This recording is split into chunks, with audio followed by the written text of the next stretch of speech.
Bom dia, tudo bem? A mensagem que Deus colocou para mim hoje, ela diz assim: não importa o que aconteça, quando Deus está conosco, tudo fica bem. Senhor, tende misericórdia de nós. Perdoa, Pai, todos os nossos pecados. Livra-nos de todo o mal. Nos afasta de tudo aquilo que não vem de Ti. Nós agradecemos, Senhor, por mais esse dia, pelo alimento, pela palavra, pela presença.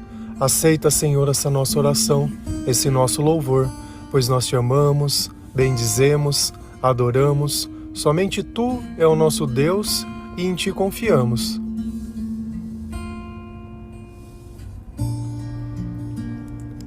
Você tem medo que alguma coisa aconteça? Algo que não sai da sua cabeça? Que só de pensar você acaba ficando desesperado? Será que pelo simples fato de nós pensarmos em algo, as coisas elas simplesmente deixam de acontecer? Ou nós acabamos sofrendo por antecipação? Quantas vezes nós não tivemos medo de algo e aquilo nunca aconteceu? Ou quantas vezes nós pensamos em algo e exatamente aquilo que nós pensamos aconteceu? Mas para que será que serve o medo? O que significa esse sentimento? Será que eu devo reagir? Será que eu não devo? Será que se as coisas acontecerem da forma que eu tenho medo, tudo vai acabar? Ou não? Ou será que o medo é uma forma de Deus dizer: olha, se prepare que a batalha vai vir. Porém, a vitória, ela é nossa. Toda batalha envolve luta, envolve confronto, envolve disputa, envolve diversas coisas. Grandes vezes, por diversos momentos, nós sentimos dor. Mas no fim, depois que tudo acabou, nós nem lembramos mais daquilo, porque faz parte da vida, faz parte de nós, faz parte de uma batalha espiritual que nós muitas vezes nem imaginamos que está acontecendo em volta de nós, a troco de quem vai ter o controle da nossa vida. Um quer nos levar para a eternidade, um reino cheio de amor, de prosperidade e de tudo de bom. O outro quer simplesmente destruir a nossa vida e os nossos sentimentos e tudo aquilo que nós acreditamos. Mas a questão é, não importa o que aconteça, se Deus estiver conosco, tudo vai ficar bem. A verdade é que quando nós negamos a vontade de Deus, o sentimento de tristeza ele acaba dominando o nosso coração. E nós nos sentimos desanimados, nós não queremos fazer mais nada. E por diversas vezes, quando as coisas saem diferente da forma que nós imaginamos que elas deveriam, esse é o sentimento que paira dentro de nós. E às vezes você faz o impossível, mente, faz promessa, pede desculpa para que tudo volte como antes. Quando tudo volta, você simplesmente faz tudo igual de novo. Então já não é mais uma questão de vontade, de querer nem nada, mas quando nós vivemos baseado no medo, ou no simples fato de contrariar a vontade de Deus, as coisas elas saem do controle. Então, para que nós possamos viver uma vida de comunhão com Deus e realmente tudo ficar bem, nós temos que concordar com as coisas exatamente como elas são. Quando eu aceito a verdade ela passa a fazer parte de mim. E a pergunta é, quem é a verdade? Jesus nos ensina: eu sou o caminho, a verdade e a vida, e ninguém vem ao Pai a não ser por mim. Se a gente vai lá em Mateus 26, versículo 38 e 39, a palavra do Senhor, ela diz assim: disse-lhes então: a minha alma está profundamente triste, numa tristeza mortal.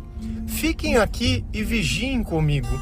Indo um pouco mais adiante, prostrou-se com o rosto em terra e orou: meu Pai, se for possível, afasta de mim este cálice, contudo, não seja como eu quero, mas sim como Tu queres. Primeira pergunta: quem disse essas palavras? Foi o próprio Jesus. E o que Jesus ele está nos dizendo? Ele está contando pra gente que a alma dele está triste, profundamente triste, numa tristeza mortal. Poxa, mas como que Jesus pôde ficar triste? O que aconteceu para que Jesus sentisse esse sentimento na alma? Aqui vem o primeiro ponto: alma, espírito, tristeza na alma. A tristeza, ela é algo espiritual. Não adianta a gente querer ficar tratando a tristeza como forma psicológica, como psique. Ela não é. É o nosso espírito. Assim como o teu corpo tem a capacidade de sentir o frio e o calor, assim como o seu nariz, a sua boca tem capacidade de sentir o gosto ou o aroma de alguma coisa, a nossa alma, ela tem a capacidade de sentir a presença e a ausência de Deus. E a tristeza é a ausência de Deus, ou quando eu não concordo com o que Deus planejou, eu sinto a tristeza. E Jesus estava sentindo isso. Ah, mas como você sabe? Olha como ele foi tentar resolver a tristeza dele. Fiquem aqui e vigiem comigo. Indo um pouco mais adiante, prostrou-se com o rosto em terra e orou. Orou. Por que Jesus não chamou os apóstolos e falou: vem aqui que eu preciso desabafar com vocês, que eu estou triste hoje. Ou vou procurar alguém especializado no assunto e vou conversar para ele me ajudar. Não. Jesus foi lá e falou: ó, vigia aí, ora. Se prostrou, né? Colocou o rosto ao chão, se ajoelhou e colocou o rosto ao chão e começou a orar. Como ele resolveu a tristeza dele? Conversando com Deus. E o que ele falou para Deus para poder resolver esse problema? Meu Pai, se for possível, afasta de mim esse cálice. Contudo, não seja feito como eu quero, mas sim como tu queres. Jesus, ele não queria morrer na cruz. Ele não queria. Esse cálice é o cálice de sangue, é o cálice da nova aliança. O cálice queria ser derramado. Ele estava com medo, ele estava com receio. E ele foi lá orar para Deus falando assim: olha, tudo bem, afasta de mim esse cálice, tira esse silêncio, tira essas coisas de mim, mas que seja feito como tua vontade, como você quer, não como eu quero. Para que ele pudesse aceitar a vontade de Deus e aquele sentimento de tristeza saísse da alma dele. Enquanto nós continuamos negando tudo aquilo que Deus ensina, tudo aquilo que Deus é, e colocando em primeiro lugar os nossos interesses, né, as coisas que nós queremos, isso acaba acontecendo. Tem uma coisa que às vezes a gente não percebe. Quando nós aceitamos a Jesus como nosso Salvador, nós nos tornamos filhos de Deus e recebemos todo o poder que Deus tem através do Espírito Santo. Você concorda comigo que talvez você possa pensar que se você merece ou não, baseado em todas as coisas que já aconteceram na sua vida? Só que você concorda que se uma pessoa ela é filho, ela tem direito a todas as heranças do Pai? E se nós somos filhos de Deus, nós temos direito a toda a herança que Deus tem a nós? Você, querendo ou não, se você se tornou filho, você achando que merece ou não, isso já está na sua vida. Isso já vai fazer parte de você. E quando nós renascemos ao Senhor, quando nós nos convertemos, a nossa vida espiritual, ela sobressai sobre a nossa vida carnal. Então a nossa alma, ela já não fica mais desamparada, ela já não fica mais à mercê. Nós aprendemos que o que acontece é da vontade de Deus, porque o tempo todo a gente ora, é a mesma atitude de Jesus. Jesus se sentiu triste, o que ele foi fazer? Ele foi orar, ele foi conversar com Deus, ele foi dizer que aceita aquilo que está acontecendo. Ao invés de orar para Deus pedindo para tirar, não, ele tá bom, que seja feito, tu faça só com o suporte.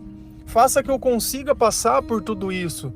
Faça que no final saia exatamente como você quer. Me capacite para que os teus planos possam acontecer, para que o teu propósito possa. E quantas vezes nós oramos desse jeito? E quantas vezes nós nos sentimos parte dessa herança, dessa família? Nós ficamos querendo saber se Deus acha certo ou não, se nós somos justos ou não, se merecemos ou não. Se você tem 3 irmãos, por pior que cada um possa ser, ou por melhor que eles sejam, todos são filhos do mesmo pai, todos têm direito à mesma herança. E quando nós nos aproximamos do Senhor, quando nós aceitamos aquilo que Deus quer para a nossa vida, quando nós colocamos a palavra de Deus como nosso guia, aí as coisas começam a mudar. Aí os nossos pensamentos e os nossos sentimentos, eles começam a ficar melhores. E aí a nossa vida começa a fazer sentido.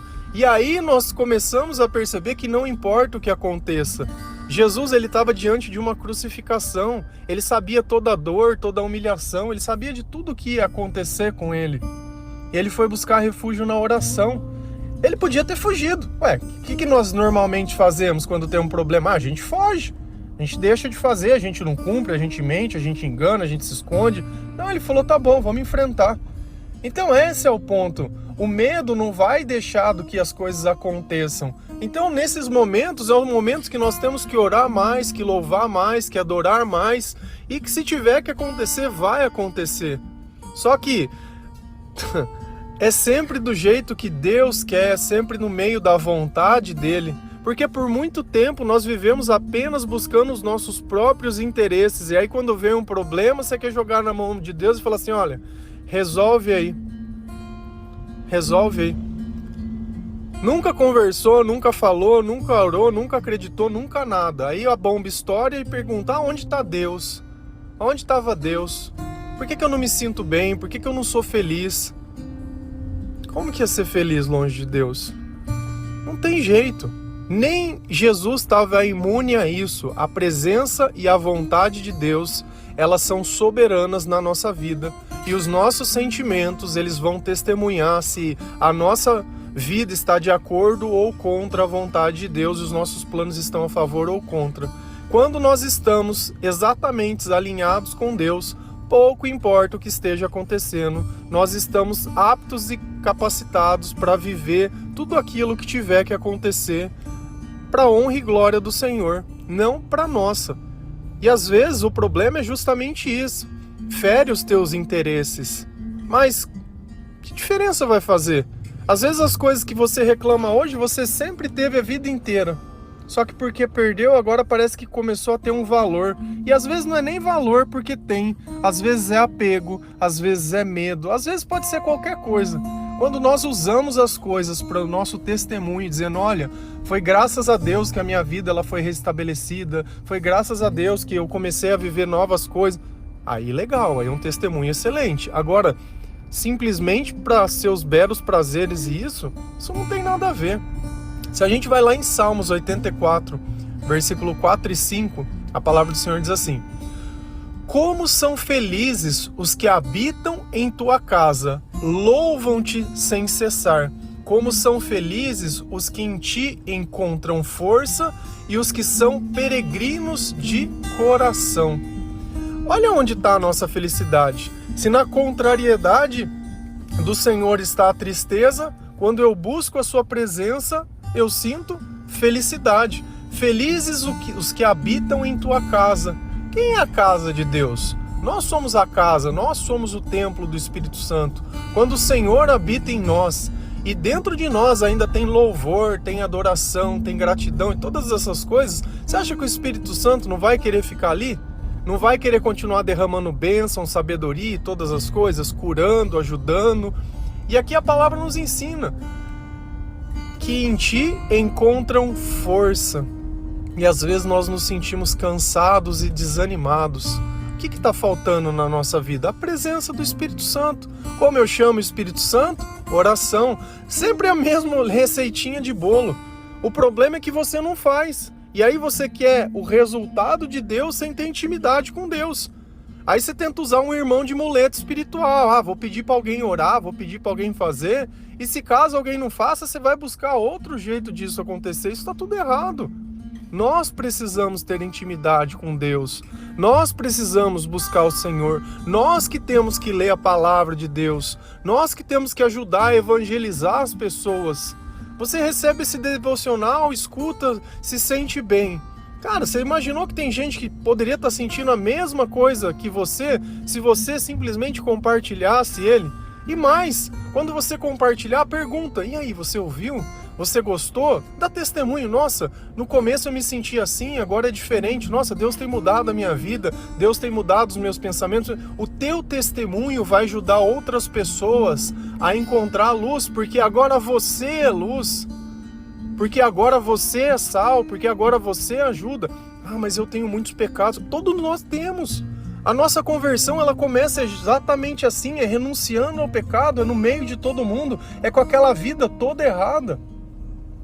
Quando eles foram invadir Jericó, Era uma cidade murada.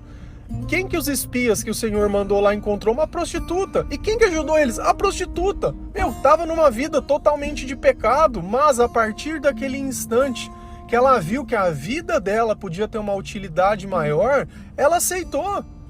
E Deus, ele não vai ficar olhando para o teu passado. Deus, ele conhece o teu coração. Deus, ele sabe de tudo que você tem lutado, de tudo que você tem passado. Deus, ele sabe que todo esse medo, toda essa frustração, toda essa amargura, tudo isso que você tem pensado, toda essa fuga que você tem tentado ter, tudo aquilo que te domina, é porque ele não está com você. E a partir do momento que ele estiver, a força vai estar na tua vida e a felicidade, ela vai estar nos teus lábios. E o que é ser peregrino? Peregrino é alguém que vive como se não fosse daqui. E nós não somos daqui. Nós estamos aqui de passagem e nós sabemos disso. O nosso alvo é a eternidade, a gente quer voltar para casa. A gente não quer ficar nesse lugar. Esse não é o nosso lugar, esse não é o nosso mundo, esse não é nada nosso. Aqui não tem nada nosso. Nada, nada. Não se apegue a nada que tem aqui, a nada. Simplesmente tudo que você construir aqui vai ficar aqui. E mais nada disso.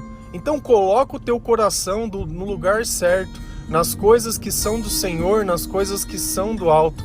Quanto tempo você não tem gastado sofrendo por coisas dessa vida, tentando encontrar alguém, como se você encontrasse alguém, você tivesse encontrado o amor.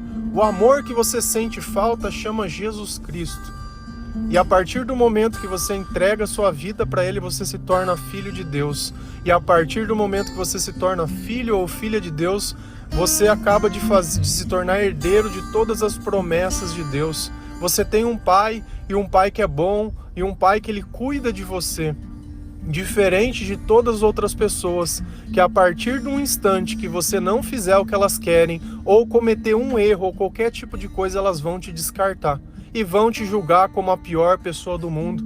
Porque aquele que não tem o Senhor no coração, vive apenas buscando os próprios interesses. E essas pessoas são infelizes e são tristes. Não é à toa que hoje tantas pessoas precisam viver à base de remédio, porque elas não suportam o peso da sua própria consciência, não conseguem aceitar a sua própria vida. Tudo que uma oração sincera poderia resolver, elas continuam não querendo ter esse encontro com Jesus, esse encontro com o arrependimento. Porque talvez eles vão olhar para trás e falar, poxa, como eu perdi tempo na minha vida insistindo em coisas que elas nem existiam. E assim a nossa vida ela vem sendo modificada e transformada graças à presença de Deus. E nós entraremos em qualquer lugar, ainda que seja num vale das sombras da morte. Nada lá nos faz temer, ainda que estejamos na frente de Golias, um gigante, onde todos estavam com medo. Pelo Senhor está com a gente, nós não iremos temer. Ainda que passamos por uma crucificação, ainda que a morte, ainda que aconteça qualquer tipo de coisa, a Bíblia tem exemplo de diversas coisas, onde sempre o poder de Deus, ele sobressaiu sobre todas essas coisas. E o que Deus não pode fazer na nossa vida, nos nossos planos, nos nossos sonhos, quando nós tornamos os deles os nossos. O problema é que tudo nós começamos a planejar sozinho, antecipamos as coisas, fazemos tudo fora da ordem, não oramos, não buscamos e depois no fim queremos uma solução rápida e fácil. Não tem. Uma conversão leva pelo menos 2 anos. E isso você buscando todos os dias, porque você teve uma vida inteira de pecado, uma vida inteira de engano, e não vai ser nenhum dia ou nenhuma oração que você vai mudar isso. Então nesse processo nós vamos errar, nós vamos aceitar, nós vamos passar por diversas coisas, nós vamos voltar a cometer os mesmos erros e depois vamos voltar para o caminho, e até que tudo fique bem, até que tudo se estabeleça dentro de nós e o reino de Deus possa ser visto nas nossas atitudes. E nesse meio tempo, ainda que a vida não esteja perfeita, nós vamos ajudando outras pessoas a também começar esse processo e assim começar a modificar o ambiente que nós vivemos. Essa é a importância. Quando uma pessoa cheia de Deus, ela começa a fazer parte de uma família ou de um grupo de amigos, alguma coisa, todas aquelas pessoas, elas ganham uma oportunidade de se converterem de forma genuína. Porque muitas vezes você senta numa igreja, a pessoa não sabe nem teu nome, não sabe o que tem passado no teu coração, não sabe nada. Você está ali ouvindo uma pregação, muitas vezes sozinho, chorando, e não recebe um abraço e não recebe nada. E aqui não. Aqui nós conversamos todos os dias. Você tem a oportunidade de fazer isso que ninguém fez por você. Se hoje eu anuncio o Evangelho de Deus, foi porque muito tempo eu esperei alguém que pudesse vir, trazer amor para minha vida e trazer alguma coisa. Eu só não sabia que esse alguém era Jesus Cristo. E quando Ele chegou, tudo ficou bem. Já não existia mais tristeza, já não existia mais solidão, já não existia dependência emocional, já não existia nada. Assim como Jesus, eu fiz essa oração, prostrado no chão, chorando, pedindo a graça e a misericórdia de Deus e que Ele tivesse piedade. E como Deus é bom e como a minha vida mudou. Amém? Não importa o que aconteça, quando Deus está conosco, tudo fica bem. Que o Senhor Ele possa transformar a sua vida, transformar o seu coração, que você consiga aceitar a vontade de Deus, que toda essa tristeza ela saia da sua alma quando você conseguir parar de questionar, parar de perguntar, parar de ficar lá mimimi, querendo falar, contar, de se vitimizar. Assuma as consequências e é daqui para frente. Daqui para frente tudo vai ser diferente. Daqui para frente o Senhor vai ser a sua força. Daqui para frente o Senhor vai ser a sua fortaleza. Daqui para frente o Senhor vai ser a sua felicidade, o seu porto seguro, a sua rocha. Você vai depender de Deus a vida inteira. Essa dependência ela nunca vai passar. Nunca vai passar. Talvez você esteja ansioso para querer ter prosperidade, né? Para querer ter tudo. E aí, se você tivesse tudo, você está com pressa por quê? Você acha que Deus vai te abandonar ou você vai abandonar Deus? Porque Deus Ele pede para que nós ajuntamos tesouros no céu e que os nossos tesouros eles sejam espirituais, para a honra e glória do Senhor. Amém? Que Deus abençoe cada um de vocês. Feliz a nação cujo Deus é o Senhor. Um bom dia.